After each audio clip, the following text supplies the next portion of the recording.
नमस्कार दोस्तों, मैं विकास प्रताप सिंह आप सबका स्वागत करता हूं यूट्यूब चैनल इकोनॉमिक इक्वलाइजर में। आज हम लोग इस वीडियो में जो है मध्य प्रदेश सहायक अध्यापक के बारे में चर्चा करेंगे, उसके विषय पाठ्यक्रम के सिलेबस के बारे में चर्चा करेंगे और अभी हाल ही में आई गुजरात असिस्टेंट प्रोफेसर के बारे में जानेंगे कि उसमें सिलेक्शन का प्रोसीजर क्या है, कैसे सिलेक्शन का प्रोसीजर क्या है, क्या एपीआई का स्कोर है। तो आइए हम लोग जो है उसके बारे में जानते हैं। सबसे पहले हम लोग जो है मध्य प्रदेश सहायक अध्यापक के बारे में, सिलेबस के बारे में जानते हैं। सिलेक्शन का प्रोसीजर क्या है, कितने नंबर का रिटन एग्ज़ाम होगा, इंटरव्यू की साक्षात्कार कितने नंबर का होगा, उसके बारे में जानते हैं।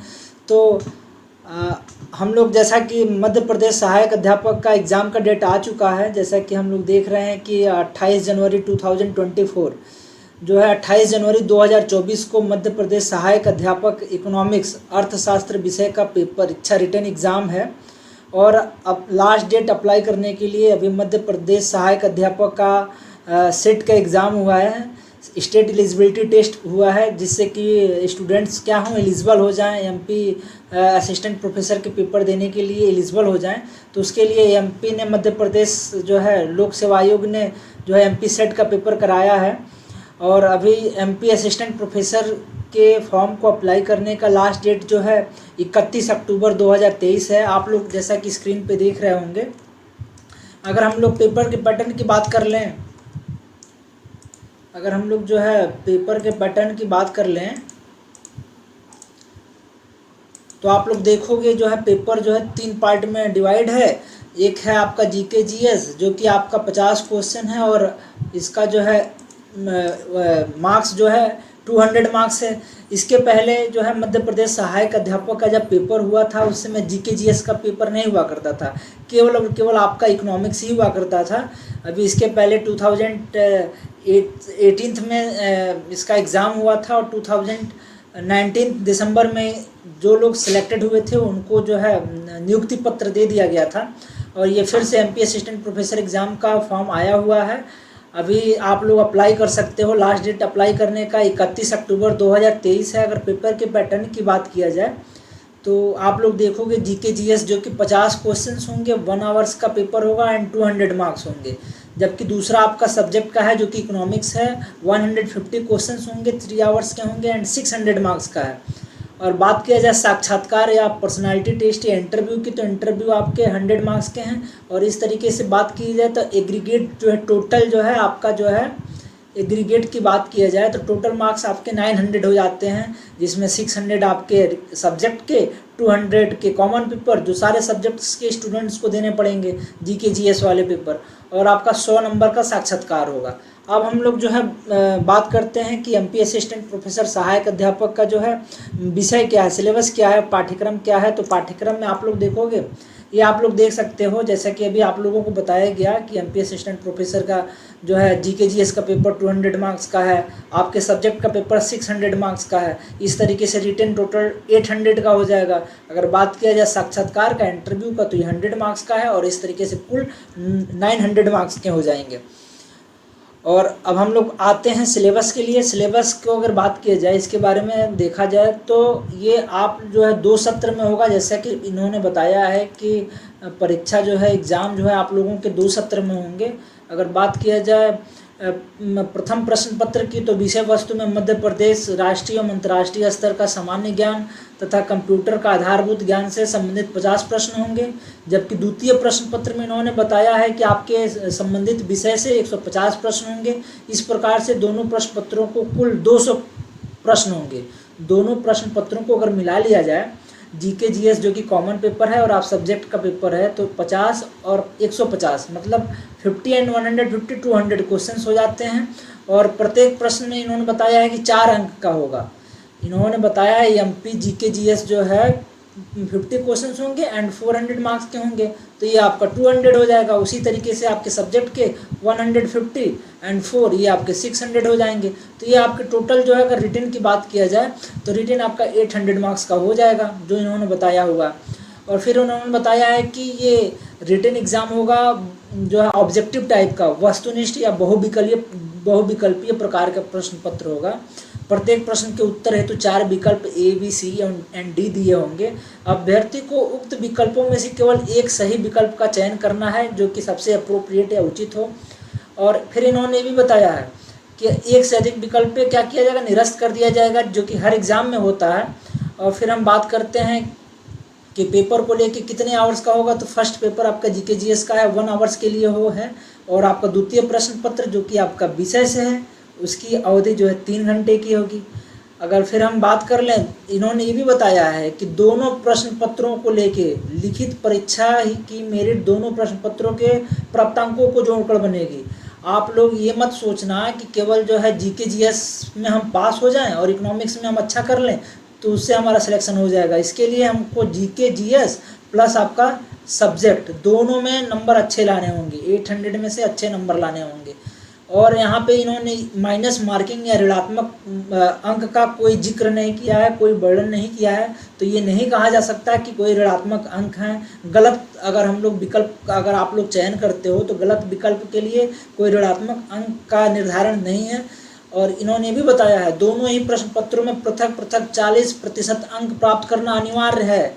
यदि आप एमपी के जीके जीएस के 50 इन्होंने 40% अंक कहा है, मतलब 50 × 4 50 × 4 ये आपके 200 मार्क्स के हो जाएंगे। जीके जीएस की अगर बात करें एमपी जीके जीएस की तो 200 में से 80 मार्क्स लाना ही होगा। 80 से कम आ रहे हैं आपके तो आपके सब्जेक्ट का इवैल्यूएशन या आपको जो है एलिजिबल आप नहीं हो, आपको आपकी कॉपी जांच ही नहीं होगी। इसलिए 40% अंक लाना अनिवार्य है, वो भी दोनों सब्जेक्ट में। इकोनॉमिक्स में भी अगर 600 का है तो 600 में आपको 240 लाना ही होगा तो आप क्वालिफाई करोगे। उसके बाद मेरिट बनती है कि कितने आप 240 से कम आया या आपके फर्स्ट पेपर में 80 से कम आया तो आप एलिजिबल ही नहीं हो। दोनों पेपर में इंडिविजुअली 40% लाना है, जीके जीएस में भी एंड 40% आपके सब्जेक्ट में भी होना चाहिए, वो भी इंडिविजुअल होना चाहिए। मतलब आपके जीके जीएस वाले में से 200 में 80 मार्क्स होने चाहिए और सब्जेक्ट में से 600 में आपके 240 मार्क्स होने चाहिए, तब आप क्वालिफाई करोगे। आपका सिलेक्शन जो है लेने के लिए आपको नंबर अच्छे लाने होंगे, लेकिन क्वालिफाई करने के लिए आपको 40% मार्क्स दोनों पेपर में इंडिविजुअली लाना है, पृथक पृथक अलग अलग दोनों विषय में लाने हैं। और इन्होंने अलग अलग कैटेगरी के लिए इन्होंने कुछ जो है अलग अलग अंक का जो है निर्धारण किया है, इनको कुछ जो है छूट दी गई है अंकों में, तो ये आप लोग देख सकते हो, स्क्रीन पे दिख रहा होगा। और इन्होंने लिखा है कि भाषा संबंधी प्रश्न पत्रों को छोड़कर समस्त प्रश्न पत्र हिंदी और अंग्रेजी भाषा में होंगे। मतलब अगर बात किया जाए कि जो भी लिटरेचर के सब्जेक्ट हैं, संस्कृत हो गया, हिंदी हो गया, इंग्लिश हो गया, बाकी अरबी हो गया, तो इनको छोड़ के बाकी सारे प्रश्न पत्र क्या होंगे, बाइलिंगुअल होगा। बाइलिंगुअल में आपका हिंदी एंड इंग्लिश दोनों होगा। अब हम लोग बात कर लेते हैं सिलेबस को लेके। तो एमपी के जीके जीएस के सिलेबस में आप लोग देखोगे यहाँ पे दिख रहा है मध्य प्रदेश का इतिहास एवं संस्कृति एवं साहित्य दिया है, मध्य प्रदेश के इतिहास की महत्वपूर्ण घटनाएं एवं राजवंश, स्वतंत्रता आंदोलन में मध्य प्रदेश का योगदान, मध्य प्रदेश की कला एवं संस्कृति, मध्य प्रदेश की प्रमुख जनजातियाँ एवं बोलियाँ, मध्य प्रदेश के प्रमुख त्यौहार एवं लोक संगीत, गीत एवं लोक कलाएँ, मध्य प्रदेश के प्रमुख साहित्यकार एवं उनकी रचनाएं, मध्य प्रदेश के प्रमुख पर्यटन स्थल और मध्य प्रदेश के प्रमुख व्यक्तित्व। ये 5 पार्ट में डिवाइड है। आप लोग ये हम लोग फर्स्ट सेक्शन को हम लोगों ने देखा, अब सेकंड सेक्शन पे आप लोग देखोगे इसमें मध्य प्रदेश का जाग्राफी आप एमपी दिया है, मध्य प्रदेश का भूगोल क्या है, इसमें मध्य प्रदेश के वन पर्वत एवं नदियाँ हैं, मध्य प्रदेश की जलवायु है, मध्य प्रदेश के प्राकृतिक एवं खनिज संसाधन हैं, ऊर्जा संसाधन है, परंपरागत एवं गैर परंपरागत हैं, मध्य प्रदेश की प्रमुख सिंचाई एवं विद्युत परियोजनाएं हैं। और बात कर लिया जाए मध्य प्रदेश की राजनीति एवं अर्थशास्त्र की, तो मध्य प्रदेश की राजनीति व्यवस्था राज्यपाल, मंत्रिमंडल, विधानसभा आ गया। मध्य प्रदेश की पंचायती व्यवस्था आ जाएगी, मध्य प्रदेश की सामाजिक व्यवस्था आ जाएगी, फिर मध्य प्रदेश की जननांकी एवं जनगणना, सेंसस एंड डेमोग्राफी आ जाएगी, मध्य प्रदेश का आर्थिक विकास, economic development of MP, Madhya Pradesh के प्रमुख उद्योग जो था मेन इंडस्ट्रीज ऑफ एमपी हो जाएंगे, मध्य प्रदेश के कृषि एवं कृषि आधारित उद्योग, इंडस्ट्रियल बेस्ड कौन कौन से वहाँ पे एग्रीकल्चरल बेस्ड कौन कौन से इंडस्ट्रीज़ हैं, ये है सिलेबस में। फिर हम लोग बात करते हैं आगे एमपी जीके जीएस में क्या है, तो आप लोग के स्क्रीन पे दिख रहा होगा। इसमें अंतर्राष्ट्रीय, राष्ट्रीय और मध्य प्रदेश की महत्वपूर्ण समसामयिक घटनाएँ हैं, जिसमें आप लोगों को महत्वपूर्ण समसामयिक घटनाएं, देश एवं प्रदेश की प्रमुख खेल प्रतियोगिताएं एवं पुरस्कार, और मध्य प्रदेश की राज्य की प्रमुख जन कल्याण योजनाएं, मध्य प्रदेश के चर्चित व्यक्तित्व एवं स्थान, सूचना संचार प्रौद्योगिकी की बात की जाए, इंफॉर्मेशन एंड कम्युनिकेशन टेक्नोलॉजी, जो हम लोग एनटीए नेट के फर्स्ट पेपर में भी पढ़ते हो आप लोग, तो उसको आप लोग देखोगे वही है, एग्जैक्टली सेम है। इलेक्ट्रॉनिक्स, कंप्यूटर, सूचना प्रौद्योगिकी है, रोबोटिक्स है, ये थोड़ा अलग है। रोबोटिक्स है, artificial intelligence and cyber security, ये पोर्शन जो है नेट के सिलेबस से थोड़ा सा डिफरेंट है, तो इसको आप लोग देख लेना। ई गवर्नेंस भी है, अलग है।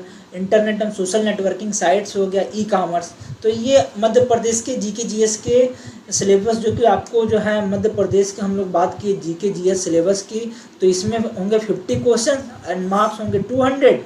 मिनिमम मार्क्स इसको क्वालिफाई करने की चाहिए 40%। 40% का मतलब हो गया 80 मार्क्स, 80 मार्क्स चाहिए, ठीक है। और इसको 5 सेक्शन में सिलेबस को डिवाइड किया गया है, एमपी के जीके जीएस को। आप लोगों के सामने सिलेक्शन आप लोग देख सकते हो, वीडियो को आप लोग दोबारा रिवाइंड करके देख सकते हो, ठीक है। अब हम लोग बात करते हैं सब्जेक्ट को लेके। तो सब्जेक्ट आप लोग देखोगे, सब्जेक्ट में इकोनॉमिक सब्जेक्ट की बात किया जाए, अर्थशास्त्र विषय की बात किया जाए, तो इसमें माइक्रो इकोनॉमिक एनालिसिस में आप लोग देखोगे, इसमें डेफिनेशन दे दिया है, स्कोप एंड एजम्पशन दे दिया ऑफ इकोनॉमिक्स। एंशिएंट इंडिया है, ये एंशिएंट इंडिया, ये थोड़ा सिलेबस इसका अलग है, तो इसको आप लोग ध्यान से देखो। Concept of wants and consumption, ये नॉर्मल हम लोग इकोनॉमिक्स में पढ़ते हैं, माइक्रो इकोनॉमिक्स में पढ़ते हैं। Ancient India, meaning of money, importance of code of conduct for earning money, economic thought, HET आ गया। इसमें जो है मनु एंड आपके बृहस्पति एंड कौटिल्य, ये अलग अलग अर्थशास्त्री जो हैं, मनु हैं, बृहस्पति हैं एंड कौटिल्य, इनके बारे में आप लोगों को पढ़ना होगा।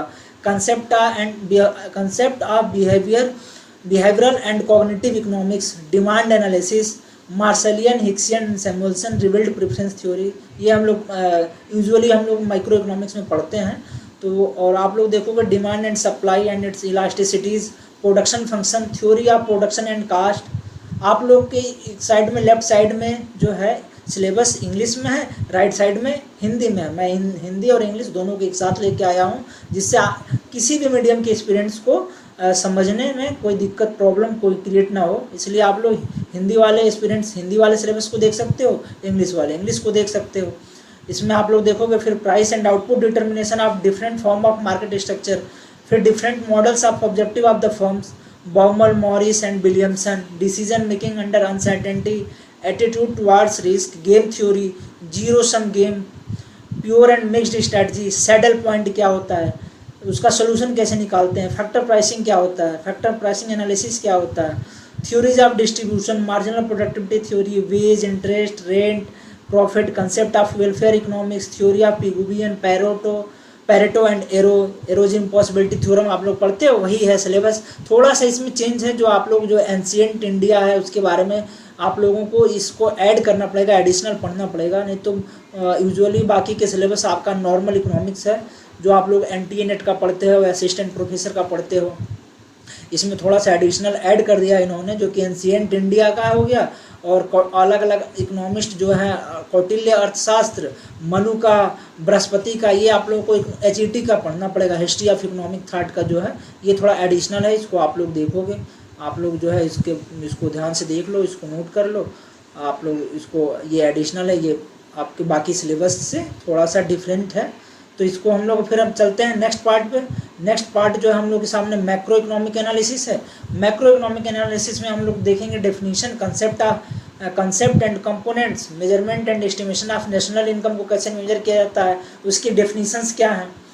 नेशनल इनकम का जो है सोशल अकाउंटिंग उसमें आ जाएगा, नेशनल इनकम को मेजर कैसे किया जाता है, नेशनल इनकम के कौन कौन से कंसेप्ट्स हैं, उसके नेशनल इनकम एंड वेलफेयर क्या है, इसके सोशल अकाउंटिंग हो गया, determination of output and employment हो गया, classical approach, classical Keynesian approach को आप लोग पढ़ोगे, Keynesian employment theory, aggregate supply, aggregate demand, effective demand क्या होता है, लिक्विडिटी प्रेफरेंस थ्योरी क्या होती है, ये हम लोग इसके बारे में मैक्रो इकोनॉमिक एनालिसिस में इस सेक्शन को पढ़ेंगे। फिर साइकोलॉजिकल लॉ ऑफ कंजम्पशन, जो किन्स का जो साइकोलॉजिकल लॉ ऑफ कंजम्पशन है वो क्या है, एब्सोल्यूट इनकम हाइपोथेसिस किन्स का क्या है, आपका रिलेटिव इनकम हाइपोथेसिस क्या है, जो कि आपके ड्यूजनबेरी ने दिया था। परमानेंट इनकम हाइपोथेसिस क्या है, मिल्टन फ्रीडमैन वाला परमानेंट हाइपोथेसिस।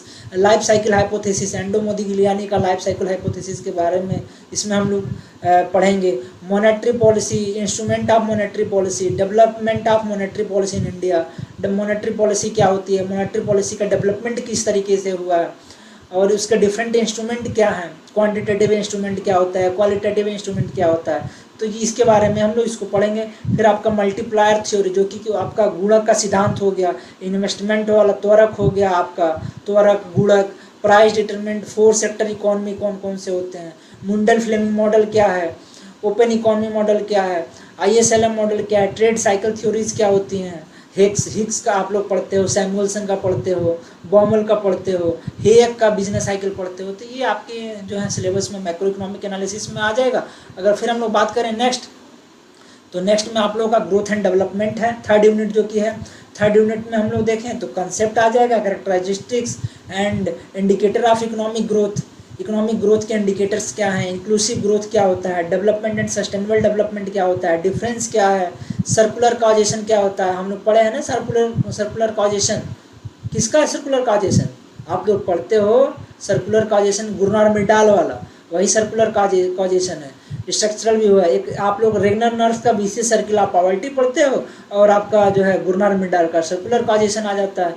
फिर structural view of under development, measurement of development, conventional methods, HDI क्या होता है, PQLI क्या होता है, लाइफ इंडेक्स क्या होते हैं, ये सब आप लोग पढ़ोगे। कंसेप्ट ऑफ एनवायरमेंटल सस्टेनेबिलिटी क्या होता है, एनवायरनमेंट एंड डेवलपमेंट क्या होता है, डेवलपमेंट डिलेमा क्या है, इन्वायरमेंटल एंड इकोनॉमिक अकाउंटिंग क्या है, इन्वायरमेंटल रेगुलेशन इन इंडिया क्या है, climate change and its impact and it's के रेमेडीज़ क्या है, इसके उपचार क्या हैं। ठीक है, आप लोग देखोगे यहाँ पे पर्यावरणीय धारणीयता की अवधारणा, पर्यावरण के विकास, विरोधाभास, पर्यावरण का आर्थिक लेखांकन, भारत में पर्यावरण विनियमन, जलवायु परिवर्तन, हम इसका प्रभाव, उपचार, कोष का सौदेबाजी समाधान, कोष थ्योरी हम लोग पढ़ते हैं, कोष का जो है बार्गेनिंग सॉल्यूशंस है, ये है। अगर फिर और हम लोग आगे देखेंगे तो इसमें आपका आ जाएगा growth models of John Robinson का ग्रोथ मॉडल क्या है, कार्डोर का क्या है, थ्योरीज ऑफ टेक्निकल प्रोग्रेस क्या है, हिक्स एंड हैरोल्ड का ग्रोथ मॉडल क्या है, मिट्स मॉडल क्या है, लिविस मॉडल क्या है, रैनिसफाई मॉडल क्या है, डिपेंडेंसी थ्योरीज क्या होती हैं। ये हम लोग यूजुअली हम लोग देखते हैं इकोनॉमिक्स में, डेवलपमेंट हम लोग जब पढ़ते हैं तो ये हम लोग को पढ़ना ही पड़ता है।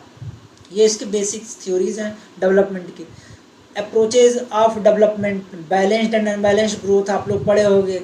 इसमें आप लोग जो है balanced growth theory and unbalanced growth theory, unbalanced growth theory जो आपका हार्समैन का है, बैलेंस्ड ग्रोथ थ्योरी आपका रोजेस्टीन रोडान है। इसमें 3-4 इकोनॉमिस्ट मिलकर बैलेंस्ड ग्रोथ थ्योरी को दिए हैं। रोजेस्टीन रोडान भी हैं, हार्समैन भी हैं, और आपके लेविस भी हैं। तो ये आपका बैलेंस्ड ग्रोथ थ्योरी। और अनबैलेंस्ड ग्रोथ थ्योरी की बात किया जाए तो आपका हार्समैन ने दिया हुआ है। क्रिटिकल मिनिमम एफर्ट क्या होता है, लेविस्टीन का क्रिटिकल मिनिमम एफर्ट पढ़ते हो आप, रोजेस्टीन रोडान का बिग पुश थ्योरी पढ़ते हो, नेल्सन का लो लेवल इक्विलिब्रियम ट्रैप पढ़ते हो, लो इनकम इक्विलिब्रियम ट्रैप पढ़ते हो। तो ये सारी थ्योरीज जो हैं बेसिक्स हैं डेवलपमेंट की, जहाँ से डेवलपमेंट इकोनॉमिक्स स्टार्ट होती है। एंडोजीनियस ग्रोथ थ्योरी क्या होती है, एक्सोजीनियस ग्रोथ थ्योरी क्या होती है, health and research and knowledge हो गया, explanation of cross country differentiation in economic development and growth. तो ये आप लोगों के सामने इकोनॉमिक डेवलपमेंट की थ्योरीज के सिलेबस हैं। अब हम लोग बात करते हैं नेक्स्ट जो हम लोग का टॉपिक आ गया डेवलपमेंट एंड प्लानिंग। ये टोटल जो है आपका इकोनॉमिक्स जो है 10 सेक्शन में है। 10 सेक्शन में हम लोग 4th यूनिट पे आ गए, 4th सेक्शन पे आ गए। अब इसमें हम लोग देखेंगे डेवलपमेंट एंड प्लानिंग। अब इसमें आप लोग देखोगे factors of economic development, natural, physical and human resources, infrastructural and development, importance of agricultural and industry in economic development, choice of technology and appropriate technique, investment criteria क्या होता है, cast benefit analysis CBA जिसको बोलते हैं वो क्या होता है, dependency theories of development in the new classical counterrevolution, dualism क्या होता है, सेंटर पेरिफेरी मॉडल्स क्या होते हैं, प्रोसेस ऑफ क्यूमुलेटिव कॉजेशन क्या होता है, concept, approach, types, objective, strategy, techniques of planning क्या क्या होते हैं, वेरियस 5 ईयर प्लान्स कौन कौन से इंडिया में है, रोल ऑफ प्लानिंग कमीशन क्या होता है, और मार्केट ओरिएंटेड इकोनॉमी क्या होता है, नीति आयोग क्या है जो आपका 2015 में 1 अप्रैल 2015 में पहले इसके पहले प्लानिंग कमीशन होया करता था, प्लानिंग कमीशन को ये क्या कर दिया, रिप्लेस करके ये आपका नीति आयोग आ गया 1 अप्रैल 2015 से, ठीक है। और ये क्या आता है, 5 ईयर प्लान पहले आते थे, अब उसकी जगह क्या आता है, कमीशन। आप लोग देख रहे होंगे 5 ईयर प्लान्स को नीति आयोग जो है, नीति आयोग पहले NDC करती थी, नेशनल डेवलपमेंट काउंसिल करते थे, अब आपका नीति आयोग देख रहा है इसको, ठीक है। फिर इसमें आप लोग देखोगे इंडियन इकोनॉमिक थिंकर्स में महात्मा गांधी का है, भीमराव अम्बेडकर का क्या है, दीनदयाल उपाध्याय का क्या है, दत्तो पांत टेंगरे का क्या है, राम मनोहर लोहिया का क्या है, JK मेहता जो आपके जमशेद खुसरो मेहता जो कि आपके इलाहाबाद यूनिवर्सिटी के अच्छे खासे माने जाने वाले प्रोफेसर थे, जिन्होंने कंसेप्ट आप लोगों को दिया था वांटलेसनेस, इच्छा विहीन होना चाहिए। उन्होंने बताया था कंज्यूमर को क्या होना चाहिए, वांटलेसनेस होना चाहिए, इच्छा विहीन होना चाहिए। JK मेहता, इनका पूरा नाम जो है जगदीश खुसरो मेहता है, जगदीश खुसरो, जे से जगदीश, के से खुसरो मेहता, JK मेहता इनको बोला जाता है। अमर्त्य सेन का क्या है, अमर्त्य सेन को 1997 में नोबेल प्राइज वेलफेयर इकोनॉमिक्स के लिए मिला था, तो ये आपके अमर्त्य सेन हो गए। जगदीश भगवती का जो कि इमेजराइजिंग ग्रोथ का कंसेप्ट दिए हैं, ठीक है, तो उसके बारे में हम लोग पढ़ेंगे। अब हम लोग बात करें अगर नेक्स्ट यूनिट की, तो आपका आ गया पब्लिक फिनांस, लोक वित्त या सार्वजनिक वित्त। इसमें क्या है, आप लोग देखोगे पब्लिक प्राइवेट क्या है, पब्लिक है, मेरिट गुड्स क्या होते हैं, बजट क्या होता है, जीरो बेस्ड बजटिंग क्या होता है, जिसका कंसेप्ट आप लोगों को पढ़े होगे, पीटर फायर ने दिया हुआ है। इंडिया में जीरो बेस्ड बजट का कंसेप्ट कब लाया गया, जीरो बेस्ड बजट जो था सबसे पहले किस कंट्री ने अडॉप्ट किया था, तो ये आप लोग इसमें पढ़ोगे, सीखोगे, जानोगे, ठीक है। कंसेप्ट ऑफ बजट क्या होता है, कंसेप्ट ऑफ पब्लिक गुड्स क्या होता है, टैक्सेशन एज पर कौटिल्य के अनुसार जो है करारोपण कैसे होता है, latest central and state budget of Madhya Pradesh का जो है लेटेस्ट 2023 का, अभी 2023 चल रहा है, तो 2023 का आप लोग एक सेंट्रल का बजट एंड इकोनॉमिक सर्वे और मध्य प्रदेश की बजट और इकोनॉमिक सर्वे को आप लोग देख लेना एग्जाम देने से पहले, ठीक है। अब हम लोग बात करें इसमें theories of public expenditure and its effect of saving, investment, growth and other economic indicators क्या क्या होते हैं, ठीक है। थ्योरीज ऑफ टैक्सेशन की थ्योरीज कौन कौन सी हैं, टाइप्स ऑफ टैक्सेशन कौन कौन से होते हैं, इम्पैक्ट क्या होता है, इंसिडेंस क्या होता है।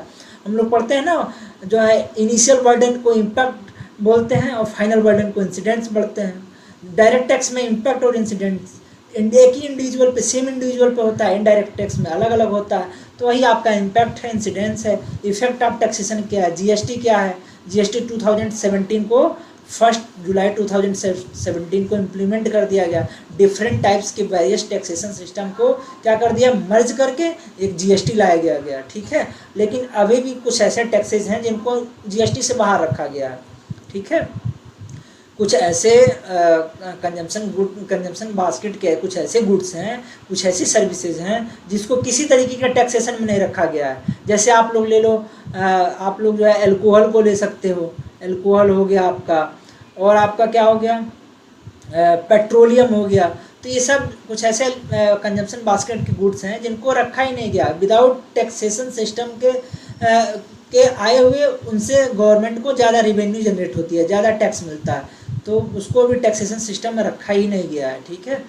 अब हम लोग बात करते हैं, आप देखोगे पब्लिक डेब्ट, its concept, merit and demerits, trends in revenue and expenditure of the centre and state government of Madhya Pradesh.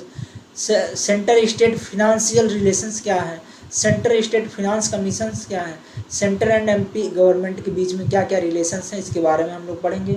Physical policy क्या होता है, फिजिकल रिफॉर्म्स इन इंडिया क्या क्या है, financial sources of state and local self government क्या क्या है, इसके बारे में हम लोग पब्लिक फिनांस में सीखेंगे, ठीक है। अब हम लोग बात करें इसके 60 यूनिट की, जो कि आपका money banking and financial institutions है, मुद्रा बैंकिंग और वित्तीय संस्थाएं।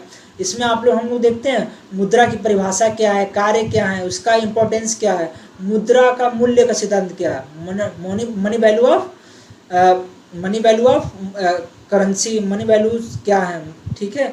फिर इसमें फिशर एंड कैम्ब्रिज का दृष्टिकोण हम लोग देखेंगे, किंसियन, फ्रीडमैन, पैटिंगटन, बाउमोल, टोबिन के क्या क्या दृष्टिकोण है, अप्रोचेज क्या है, उसके बारे में देखेंगे। सप्लाई ऑफ मनी क्या क्या होता है, इसमें आप लोग पढ़ोगे मुद्रा की पूर्ति, मुद्रा के निर्धारक, उच्च शक्ति मुद्रा, हाई पावर्ड मनी क्या होता है, प्लास्टिक एवं इलेक्ट्रॉनिक मुद्रा क्या होता है। प्लास्टिक में आपका क्या आ गया, आपका जो है आपके पास जो एटीएम का जो कार्ड होता है, एटीएम का बार कोड वाला कार्ड होता है, ये आपका प्लास्टिक कार्ड में आ जाएगा, ठीक है। इलेक्ट्रॉनिक में आपका डिजिटल वाला आ गया, ठीक है। और फिर आप लोग पढ़ोगे supply of money, determinants of money supply, high powered money, वही जो अभी हम लोग इसको डिस्कशन किए। फिर नेक्स्ट क्या है, change in money of change in value of money, inflation क्या होता है, डिफ्लेशन क्या होता है। इसमें मैं आप लोगों के सामने एक वीडियो लेके आऊँगा, डिफरेंट कंसेप्ट क्या है, इन्फ्लेशन क्या होता है, डिफ्लेशन क्या होता है, डिसइन्फ्लेशन क्या होता है, स्टैगफ्लेशन क्या होता है, आपका आपका बूम क्या होता है, ठीक है, बूम क्या होता है, रिकवरी क्या होता है, आप लोग पढ़े होंगे ना ये सब बिजनेस साइकिल में। पीक क्या होता है, क्रस्ट क्या होता है, और क्या क्या आता है, इन्फ्लेशन, डिफ्लेशन, डिसइन्फ्लेशन, स्टैगफ्लेशन, आपका डिफ्लेशन, ये तो आ ही गया, ठीक है। और आपका क्या आ गया इसमें, ये सारे हम लोग कंसेप्ट को सीखेंगे। मैं आप लोगों के सामने इस पर एक वीडियो लेके आऊँगा, ठीक है। जितने भी इन्फ्लेशन क्या होता है, डिसइन्फ्लेशन क्या होता है, डिफ्लेशन क्या होता है, स्टैगफ्लेशन क्या होता है, तो ये डिफरेंट कंसेप्ट जो आपके हैं इसको हम लोग सीखेंगे। अब हम लोग बात कर लें change in value of money, inflation, deflation, Phillips curve क्या होता है, role of component of function of money क्या होता है, money market and capital market क्या होते हैं, इसके बारे में हम लोग सीखेंगे। Concept of money and banking in ancient India क्या क्या है, कमर्शियल बैंक कौन कौन से हैं, कोऑपरेटिव बैंक्स कौन कौन से हैं, फंक्शन क्या है, उनकी इंपॉर्टेंस क्या है, स्पेशलाइज्ड फाइनेंशियल इन्वेस्टमेंट क्या होता है, इंस्टीट्यूशंस क्या होते हैं, एनबीएफसी क्या होते हैं, नॉन बैंकिंग फाइनेंशियल इंस्टीट्यूशंस क्या हैं, आरआरबी क्या है, इसके बारे में सीखेंगे। फिर आप लोगों के सामने क्या आ जाएगा, सेंट्रल बैंक क्या है, फंक्शंस क्या आते हैं सेंट्रल बैंक का, क्रेडिट क्या होता है, कंट्रोल क्या होता है, इंपॉर्टेंस क्या होता है, रिजर्व बैंक ऑफ इंडिया क्या है, it's recent monetary and credit policies क्या क्या है, ठीक है। अब हम लोग बात करें अगर नेक्स्ट यूनिट की, तो नेक्स्ट यूनिट आप लोगों का इंटरनेशनल इकोनॉमिक्स है, अंतर्राष्ट्रीय अर्थशास्त्र है। अंतर्राष्ट्रीय अर्थशास्त्र में हम लोग पढ़ेंगे अंतर्राष्ट्रीय व्यापार के सिद्धांत, अनुभवजन्य सत्यापन एवं प्रासंगिकता, व्यापार की शर्तें क्या हैं, टर्म्स ऑफ ट्रेड, यानी कि व्यापार की शर्तें क्या हैं, निर्धारण क्या है, प्रशुल्क क्या है, टैरिफ और कोटा क्या होता है, डंपिंग क्या होता है, उसके उदाहरणों को पढ़ेंगे। बैलेंस ऑफ पेमेंट का डेफिनेशन क्या होता है, टाइप्स ऑफ इंपॉर्टेंस क्या होते हैं, balance of payments, current account and capital account कैसे वर्क करता है, होता क्या है, इसके बारे में इसको हम लोग सीखेंगे। Theories of foreign exchange rate क्या होता है, एक्सचेंज ट्रेडिंग क्या होता है, आर्बिट्रेज क्या होता है, हेजिंग क्या होता है, बैलेंस ऑफ पेमेंट क्या होता है, FTM क्या होता है, जो कि फॉरेन ट्रेड मल्टीप्लायर हम लोग पढ़ते हैं ना, KF इक्वल टू 1/, आपका MPS प्लस MPM पढ़ते हैं, ये होता है। या इसको हम लोग और भी लिख देते हैं फॉरेन ट्रेड मल्टीप्लायर का 1 - MPC प्लस MPM, 1 - MPC आपका MPS हो जाता है, तो वही है 1/MPS प्लस MP, यानी आपका फॉरेन ट्रेड मल्टीप्लायर का ये आपका डेफिनेशन इक्वेशन होता है, ठीक है, जिससे हम लोग फॉरेन ट्रेड मल्टीप्लायर के क्वेश्चंस को सॉल्व करते हैं। Foreign trade reforms and liberalisation क्या हो गया, इंटरनेशनल कैपिटल मूवमेंट क्या होता है, इंपॉर्टेंस ऑफ इंटरनेशनल ट्रेड क्या होता है, टू गैप एनालिसिस क्या होता है, हॉलिस चेनरी का आप लोग पढ़े होंगे ना, हॉलिस बी चेनरी ने टू गैप मॉडल जो एनालिसिस दिया था यही है। Prebisch Singer hypothesis terms of trade वाला क्या होता है, मेडाल का व्यू क्या है इंटरनेशनल ट्रेड के लिए, gains and trade off developing countries क्या होता है, रोल ऑफ G20, अभी G20 आप लोग देख ही रहे हो, वसुधैव कुटुंबकम, one earth one family one future, जिसका वो है जिसको उसका शुभ वर्ड है, जिसको हम लोग जो है देख रहे हैं, वसुधैव कुटुंब का जो है ये आप उसका लोगो चल रहा है G20 का, आप लोग देख रहे होंगे, इसमें जो इसका नाम चल रहा है वसुधैव कुटुंबकम, one earth one family one future. IBRD क्या है, WTO क्या है, आपका International Bank for Reconstruction and Development, World Trade Organization क्या है, इंटरनेशनल मॉनेटरी फंड क्या होता है, डेवलपमेंट क्या है, वर्ल्ड बैंक के कितने आप लोग अलग अलग वर्ल्ड बैंक के कौन कौन से पार्ट हैं, IBDA क्या होता है, IFC क्या होता है, मीगा क्या होता है, ICSID क्या होता है, IBRD क्या होता है, कौन से ग्रुप में कितनी कंट्रीज़ हैं, रिसेंट में क्या है, कौन सा लेटेस्ट कंट्रीज़ है, तो इसके बारे में हम लोग आप लोग इसको अच्छे से MP असिस्टेंट प्रोफेसर की अगर तैयारी कर रहे हो तो इसको आप लोगों को पढ़ना पड़ेगा, ठीक है। अब हम लोग बात करें नेक्स्ट यूनिट की, तो आपका इंडियन इकोनॉमी आ गया, जो कि भारतीय अर्थव्यवस्था है। भारतीय अर्थव्यवस्था में हम लोग देखते हैं भारतीय अर्थव्यवस्था की प्रमुख विशेषताएं क्या हैं, मतलब कैरेक्टरिस्टिक्स क्या है, साइलेंट फीचर्स क्या है इंडियन इकोनॉमी की, भारतीय अर्थव्यवस्था की क्षेत्रीय संरचना क्या है, भारतीय अर्थव्यवस्था की जनसांख्यिक विशेषता क्या है, पॉपुलेशन पॉलिसी क्या है, भारतीय कृषि की प्रमुख विशेषताएं क्या हैं, भारत की प्रमुख कृषि क्या है, उत्पादन क्या है, उत्पादकता क्या है, कृषि क्षेत्र में संस्थागत तथा तकनीकी पहलुओं के उभरते मुद्दे कौन कौन से हैं, कृषि कीमत नीति क्या है, प्राकृतिक खेती क्या होता है, कृषि वित्त विपणन क्या है, भारत में औद्योगिक समृद्धि क्या होता है, औद्योगिक वित्त क्या है, एमएसएमई क्या होता है, हम लोग पढ़ते हैं ना माइक्रो स्मॉल मीडियम इंटरप्राइज, तो एमएसएमई क्या है, स्वतंत्रता के बाद भारत की औद्योगिक नीतियां कौन कौन सी हैं, औद्योगिक प्रमुख औद्योगिक उत्पादन क्या है, आत्मनिर्भर भारत क्या है। ये मोदी जी ने 2000 जो है आपका आत्मनिर्भर भारत जो है 18-19 में जो आप लोग देखो कंसेप्ट आया था, ये जब से कोविड आया है तो आत्मनिर्भर भारत पे ही ज़्यादा फोकस किया गया है। मेक इन इंडिया क्या है, मेक इन इंडिया आप लोग देखे होगे 2014 में आया था कंसेप्ट, ठीक है, इसके बारे में देखेंगे। भारत में स्टार्टअप्स क्या है, यूनिकॉर्न क्या है, भारत में अधोसंरचना विकास क्या है, प्रधानमंत्री गति शक्ति योजना क्या है, ये अभी लेटेस्ट 2000 हम लोग 21-2 में देखोगे गति शक्ति वाला गति शक्ति योजना के बारे में। गरीबी क्या है, पॉवर्टी क्या है, अनएम्प्लॉयमेंट क्या है, माइग्रेशन क्या है, वुमेन एम्पावरमेंट क्या है, उससे डिफरेंट थ्योरी मतलब अवधारणाएं क्या हैं, स्थिति क्या है, ग्रामीण अर्थव्यवस्था का महत्व क्या है, भारतीय अर्थव्यवस्था में ग्रामीण अर्थव्यवस्था का क्या महत्व है और क्या उसकी भूमिका है। ठीक है, अब हम लोग नेक्स्ट यूनिट को देखते हैं कि एमपी असिस्टेंट प्रोफेसर का हम लोग का 9th यूनिट क्या है। 9th यूनिट में क्या बताया गया है, जो कि आपका स्टैटिकल मेथड है, इसका सांख्यिकी विधियाँ हैं।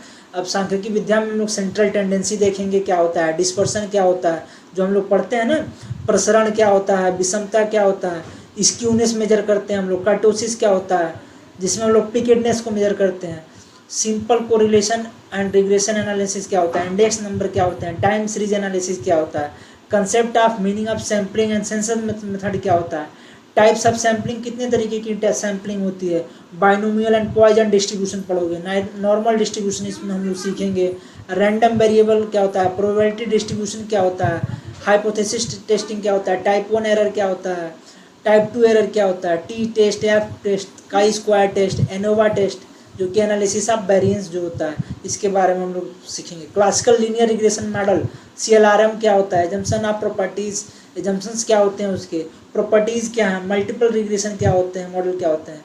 तो ये स्टैटिक्स का जो है सिलेबस थोड़ा सा अच्छा है, आप लोग NTA के सिलेबस का बिल्कुल मैच कर रहा है। ठीक है, और इसमें क्या दिया है हम लोग को, क्या क्या पढ़ना पड़ेगा, application and differential and integral calculus पढ़ना पड़ेगा। ये आपका ETA का आ जाएगा, मैथमेटिकल इकोनॉमिक्स का जो ये पोर्शन है। मैट्रिक्स क्या होते हैं, थ्योरीज ऑफ कंज्यूमर बिहेवियर क्या होता है, प्रोडक्शन प्राइसिंग क्या होता है, इसमें हम लोग पढ़ते हैं ना, कंज्यूमर सरप्लस क्या होता है, प्रोड्यूसर सरप्लस क्या होता है, तो सब ये इसी में आएगा मार्केट कंडीशन में। डेड वेट लॉस क्या होता है, ठीक है, इनपुट आउटपुट एनालिसिस क्या होता है, लीनियर प्रोग्रामिंग क्या होता है, इनपुट आउटपुट हम लोग मॉडल पढ़ोगे तो इसमें हम लोग सीखते हैं। लीनियर प्रोग्रामिंग में मिनिमा, जो आपको मिनिमा का दिया होगा, मैक्सिमा का आप लोग को फाइंड आउट करना होगा, आपको सब्जेक्ट तो दिया होगा कि इक्वेशन दिया होगा कि ये मिनिमा है तो उसका मैक्सिमम लीनियर प्रोग्रामिंग में हम लोग कैसे निकालते हैं। इनपुट आउटपुट मॉडल हम लोग पढ़ते हैं, ठीक है, आप लोग लियोनटिफ का इनपुट आउटपुट मॉडल पढ़े होंगे मैथमेटिकल इकोनॉमिक्स में। तो ये सारे मैथमेटिकल, नीचे वाले 2 पार्ट जो है आपका मैथमेटिकल इकोनॉमिक्स के हैं, ऊपर वाला ये जो है आपका जो है इकोनोमेट्रिक्स है, और फिर ये ऊपर वाला जो है सबसे आपको ऊपर स्टैटिक्स है। तो ये मैथमेटिकल पोर्शन सारे दे चुके हैं, इसमें ऊपर वाला स्टैटिक्स, बीच वाला आपका इकोनोमेट्रिक्स, ये स्टैटिक्स, इकोनोमेट्रिक्स और ये मैथमेटिकल इकोनॉमिक्स। ठीक है, अब हम लोग लास्ट यूनिट क्या है MP असिस्टेंट प्रोफेसर के सिलेबस में, उसको हम लोग देखते हैं, इकोनॉमी ऑफ मध्य प्रदेश।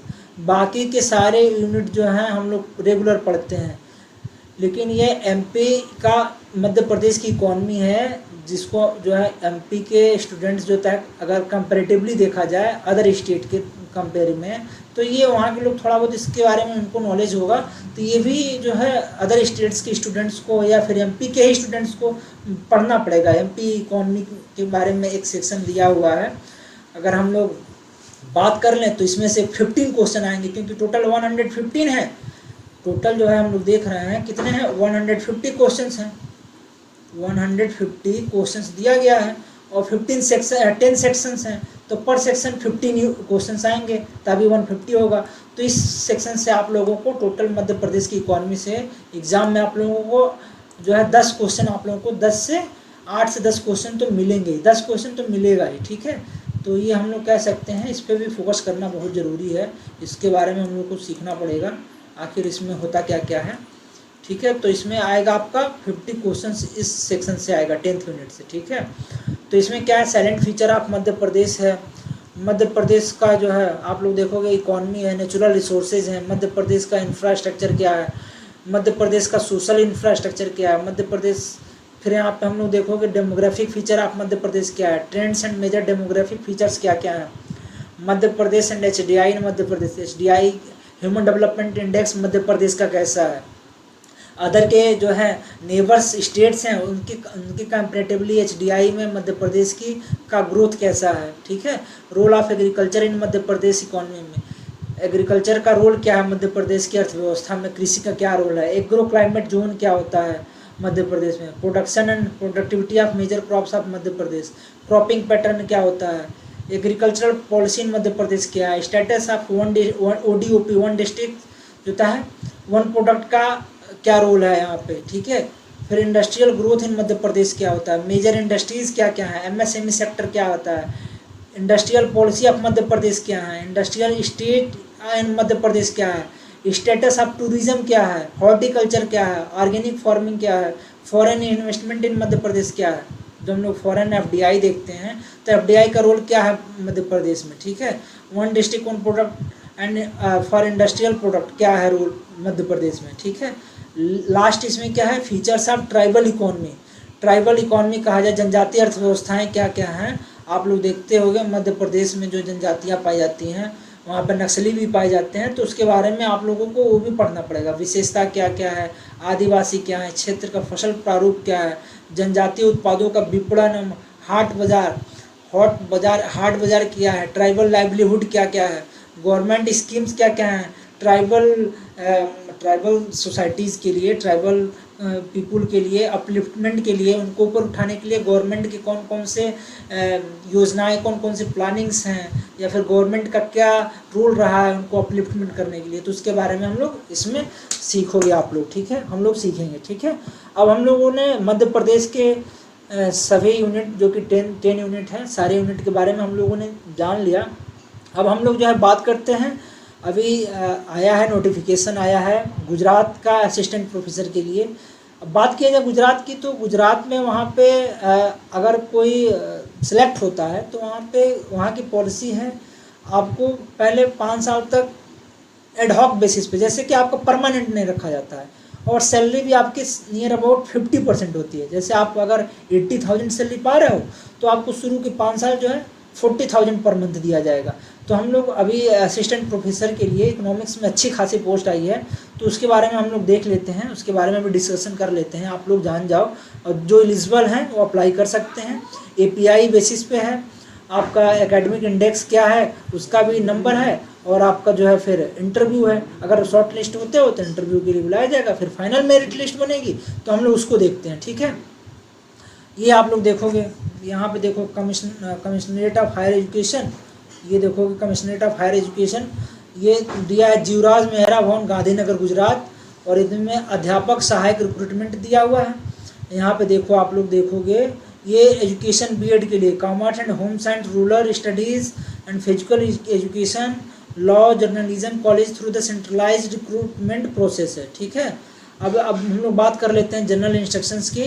तो ये आप लोग जनरल इंस्ट्रक्शंस देख ले रहे हो, ये जो कि लेटेस्ट UGC का गैजेट है, published by the gadget government of India 18 July 2018 at the resolution department of education government of Gujarat. इसमें क्या क्या है जनरल इंस्ट्रक्शंस आप लोग पढ़ सकते हो। ठीक है, ये जनरल इंस्ट्रक्शन आप लोग की स्क्रीन पर दिख रहा होगा, आप लोग इसको पढ़ लेना। ठीक है, अब हम लोग बात करते हैं इसमें क्या क्या है।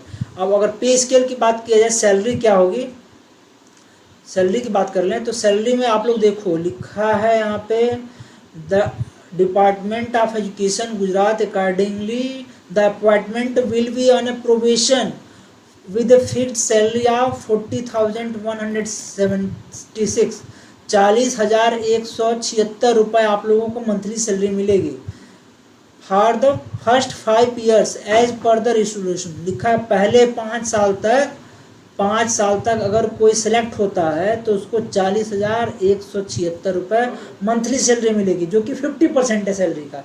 ठीक है, और लिख रहा है रिसोल्यूशन ऑफ द गवर्नमेंट, वहाँ की गवर्नमेंट की यही पॉलिसी है गुजरात में, ऐसे ही होता है वहाँ पे सिलेक्शन, ठीक है। Issued from the time to time after the completion of 5 year, 5 साल कंप्लीट होने के बाद if the service rendered by the candidate is satisfactory, यदि आपका परफॉर्मेंस, यदि आपकी जो सेवा है वो सेटिस्फैक्ट्री संतोषजनक है, तो after two due verification of workload and proposal of the concern, आपकी जो है जो ये एडहॉक बेसिस पे या फिर आपका जो है अपॉइंटमेंट जो प्रोबेशन पे हो रहा है, ये आपको परमानेंट कर दिया जाएगा, ठीक है। अब हम लोग बात कर लेते हैं कि इसमें एपीआई कैसे बनेगा। ग्रेजुएशन में आपका 80% से अबव है तो आपको 21 नंबर मिलेंगे, और 60 से 80 के बीच में तो आपको 19 मार्क्स मिलेंगे, और 55 से कम है तो 16 मिलेंगे, और 45 से कम है तो 10 मार्क्स मिलेंगे, ठीक है। ये नंबर ऑफ मार्क्स हैं, मतलब आप 45 से 55 पा रहे हो, आपका परसेंटेज है ग्रेजुएशन में, तो आपको 10 नंबर मिलेंगे। आपका 55 से कितना है 60 के बीच में है तो आपको 16 नंबर मिलेंगे, 60 से 80 है तो आपको मिलेंगे 19, और 80 प्लस है तो आपको मिलेंगे कितना 21, ये ग्रेजुएशन का है। अगर फिर वही बात कर ले पोस्ट ग्रेजुएशन का, तो पोस्ट ग्रेजुएशन में 80 प्लस का 25 है, बिलो 80 एंड ग्रेटर देन 60 में 23 है, फिर यहाँ पे देखोगे 20 है, और फिर एमफिल का भी यहाँ पे 7 नंबर का वेटेज है, ठीक है। अगर 55 से 60 परसेंटेज है तो 5 नंबर, 60 से अबव है तो 7 नंबर का। पीएचडी जिसका कंप्लीट है उसको 25 मार्क्स मिल जाएंगे। नेट विद जेआरएफ, नेट और जेआरएफ दोनों आपके पास तो 10 मार्क्स मिलेंगे, केवल नेट है तो 8 मिलेंगे, और या फिर सेट है, स्टेट एलिजिबिलिटी टेस्ट आप क्वालिफाई किए हो गुजरात का, तो आपको 5 नंबर मिलेगा। अब पर पेपर आपको जो है यहाँ लिखा है मैक्सिमम 6 मार्क्स मिल सकता है। अगर आप रिसर्च पेपर, जैसे आप पीएचडी कर रहे हो तो रिसर्च पेपर पब्लिश कराना होता है केयर लिस्ट में, या यूजीसी केयर लिस्ट होता है या पीयर रिव्यूड होता है।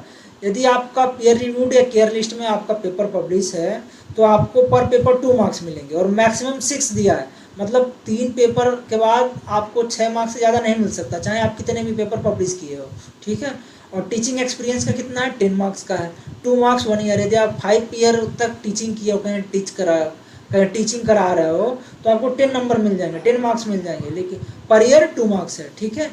अगर आपको फिर अवार्ड में देखो, आपको नेशनल इंटरनेशनल अवार्ड मिला है तो 3 मार्क्स, या आपको कोई स्टेट अवार्ड दिए तो उसके लिए 2 मार्क्स हैं। तो टोटल आपका जो है एकेडमिक का 84 बन रहा है, रिसर्च पब्लिकेशन का 6 बन रहा है, और आपका टीचिंग एक्सपीरियंस का 10 मिल रहा है। टोटल 100, इस 100 के बेसिस पे जो है कैंडिडेट को शॉर्ट लिस्ट किया जाएगा इंटरव्यू के लिए, ठीक है। अब हम लोग बात करते हैं कि कितनी सीट्स, कितनी वैकेंसीज है सब्जेक्ट के लिए। तो आप लोग देखोगे, अगर हम लोग बात करें इकोनॉमिक्स सब्जेक्ट की, तो इकोनॉमिक्स में 78 जो है सीट्स हैं, ठीक है, 78 सीट्स हैं। अब हम लोग बात कर लेते हैं कि अलग अलग कैटेगरी वाइज क्या क्या सीट्स हैं। तो कैटेगरी वाइज में आप लोग देखोगे, कैटेगरीज में अगर हम लोग इकोनॉमिक सब्जेक्ट की बात कर रहे हैं तो एससी कैटेगरी में ना मेल में है ना फीमेल में कोई सीट नहीं है। एसटी में देखते हैं तो एसटी में जो है आपका मेल में 4 है, फीमेल में 0 है। अब एससी बीसी जो है, एससी बीसी में आप देखोगे तो आपका मेल में 21 है और फीमेल में 3 है। फिजिकली हैंडीकैप में देखोगे तो मेल में 1 है, फीमेल में 0 है। ईडब्ल्यूएस कैटेगरी में देखोगे तो आप लोग मेल में देखोगे 3 है, फीमेल में 0 है। ओपन कैटेगरी या यूआर कैटेगरी में आप लोग देखोगे तो यूआर के लिए कितना है 37 मेल में और फीमेल के लिए 9 है। तो इस तरीके से अगर अदर स्टेट की बात की जाए, गुजरात को छोड़कर अदर स्टेट की बात कर दिया जाए, यूपी, एमपी, राजस्थान, तो आप लोगों को मेल के लिए कितनी सीट्स मिल रही है? मेल को मिलेगा 37। अगर हम लोग बात कर लें 37 सीट्स है। अगर आप लोग एलिजिबल हो तो इसके लिए अप्लाई कर सकते हो, ठीक है। कितनी सीट्स हैं मेल के लिए अदर स्टेट की? गुजरात को छोड़ के अदर स्टेट वाले यूआर में आएंगे वो या ओपन कैटेगरी में आएंगे, उनके लिए मेल कैटेगरी के लिए कितनी होगी 37 सीट्स होगी। अगर बात कर लिया जाए फीमेल का तो 37 और प्लस ये आपका जो है 9, ये आपके हो जाएंगे 46। तो इस तरीके से फीमेल्स के लिए 46 सीट्स हैं। वो अगर उनके जो है एपीआई स्कोर, जो उनका इंटरव्यू एग्रीगेट जो स्कोर होगा, अगर उनका जनरल कैटेगरी में, ओपन कैटेगरी में, अगर मेल कैटेगरी में फाइट कर रही हैं तो मेल में सेलेक्ट हो जाएंगी, या फिर अपने फीमेल में जो कि 9 सीट्स हैं उसमें सेलेक्ट हो जाएंगी। तो इस तरीके से टोटल जो है 78 सीट्स हैं इकोनॉमिक सब्जेक्ट में। अगर आप लोग एलिजिबल हो, आप लोगों का पीएचडी कंप्लीट है तो आप लोग जरूर अप्लाई करो, या फिर परसुइंग कर रहे हो, लास्ट ईयर में हो रिसर्च पेपर पब्लिश हो चुका है, API अच्छा खासा बन रहा है आपका, तो भी आप अप्लाई कर सकते हो। और इसकी अगर फ़ी की बात किया जाए, एप्लीकेशन फ़ी इसका 500 रुपीज़ है, तो आप लोग अप्लाई कर सकते हो, ठीक है। इसका लास्ट डेट जो है, अगर बात की जाए लास्ट डेट का, तो लास्ट डेट जो है फर्स्ट पेज पे ही हम लोग देखेंगे। लास्ट डेट इसका 2 अक्टूबर है। यहाँ पे आप लोग देखोगे, इसके लिए लास्ट डेट यहाँ पे लिखा है। यहाँ पे आप लोग देखोगे, अगर हम लोग देखते हैं लास्ट डेट कब तक है इसका अप्लाई करने का, तो ये लोग हम लोग फर्स्ट पेज पे देखोगे आप लोग, तो यहाँ पे लिखा हुआ है 12 सितंबर से 2 अक्टूबर 2023। मतलब आप लोगों के पास अभी भी 5-6 दिन बचे हुए हैं। अगर आप लोग एलिजिबल हो तो आप लोग अप्लाई कर सकते हो। और आप लोग जो है मेरे चैनल जो कि इकोनॉमिक इक्वलाइजर है, इकोनॉमिक्स के रिगार्डिंग जितने भी इंफॉर्मेशन होगा आप लोगों को यूट्यूब चैनल पे या फिर टेलीग्राम चैनल पे, जो कि आप लोगों को स्क्रीन पे दिख रहा होगा, वहाँ पे आप लोगों को शेयर किया जाएगा। और कोई भी जो क्लास ली जाती है उसकी PPT आप लोगों को लेना है, तो उसके लिए आप लोग टेलीग्राम ग्रुप ज्वाइन कर सकते हो। और टेलीग्राम ग्रुप का जो है आप लोगों को स्क्रीन पे दिख रहा होगा। और अभी पेड कोर्स भी स्टार्ट कर दिया गया है assistant professor, MP assistant professor के लिए भी आप लोग चाहो तो इनरोल्ड हो सकते हो। आप लोग जो है दिए गए नंबर जो कि आप लोग की स्क्रीन पे दिख रहा होगा, उस पर आप लोग कॉल भी कर सकते हो, या फिर टेलीग्राम पे जो कि आप लोग को दिख रहा होगा, टेलीग्राम का मेरा ID दिख रहा होगा, इस पे आप लोग मैसेज करके भी हमसे जानकारी ले सकते हो, ठीक है। और आप लोग जो है मेरी टेलीग्राम लिंक जो कि इंग्लिश मीडियम के लिए है और नीचे वाली जो कि हिंदी मीडियम के लिए है, इसको ज़रूर ज्वाइन कीजिए। इस पे आप लोगों को सारे PPT जो भी क्लास लिया जाता है उसका PPT क्लास के बाद इस ग्रुप पे शेयर कर दिए जाते हैं। PPT या PDF आपको इस ग्रुप पे ही मिलेगा। और आप लोग जो है इकोनॉमिक्स के स्टूडेंट्स को इस टेलीग्राम यूट्यूब चैनल लिंक को ज़रूर शेयर कीजिए, जिससे कि वो लोग इसको सब्सक्राइब करें। और आप लोगों को इन्फॉर्मेशन अच्छी लग रही है, आप लोग इन्फॉर्मेशन मिल रहा है सब्जेक्ट के रिगार्डिंग, इकोनॉमिक्स के किसी भी कॉम्पिटिटिव एग्जाम के रिगार्डिंग, तो आप लोग चैनल को सब्सक्राइब कीजिए और लाइक कीजिए। Thank you.